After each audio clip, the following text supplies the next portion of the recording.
My name's Sam. I'm one of the estate rangers here. Right, welcome to Tarn Hows guided walk, part of the National Trust Walking Festival.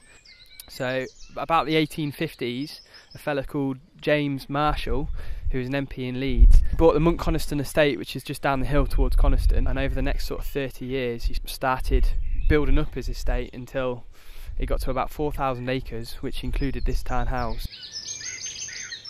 So this is the dam.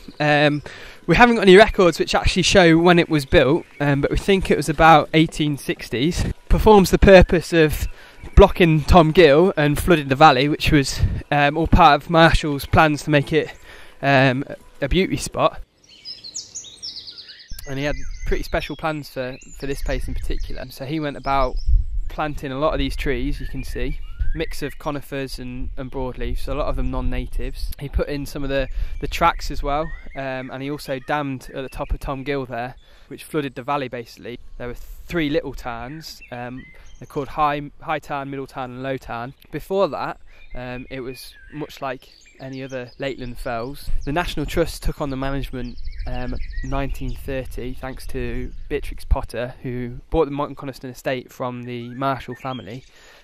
She immediately sold half to the trust at cost price, which included the Tarn Hows. We've had it since 1930. It's been a tourist attraction even in Marshall's day.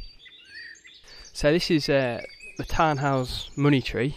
We don't really understand why it started. There's no record or anything. One of my colleagues has suggested his theory that it's a wishing tree.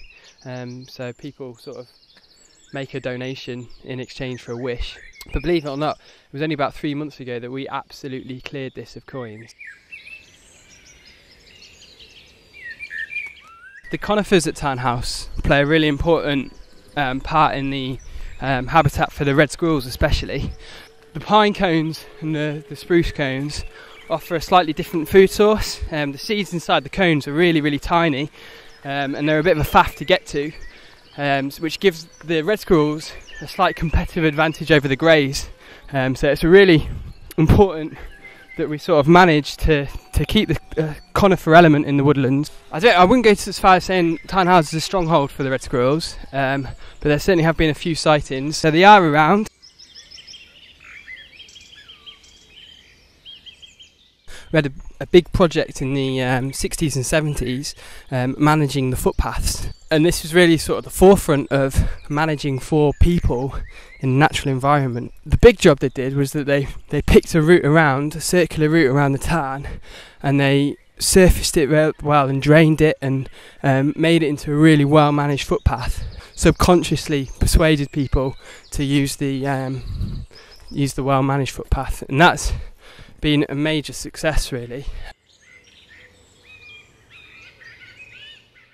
As you can see on the islands, he planted quite a nice mixture, but it also included rhododendron, which has been quite a big problem recently.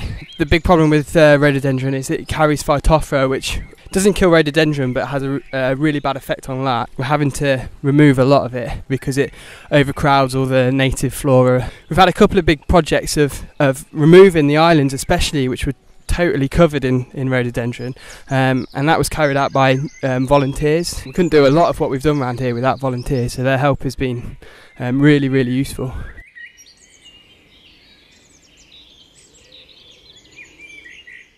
It's obviously got really high conservation value. Obviously you've got the tarn, which in itself is an important habitat, but you've got the conifer woodlands, the mixed broadleaf, you've got ancient woodlands next to it as well, farmlands, mires, and all of these sort of coming together create quite a good mix of different habitats for animals to live in and things. So it's really important site conservation speaking. And we also want to enhance and keep James Marshall's ideals as well.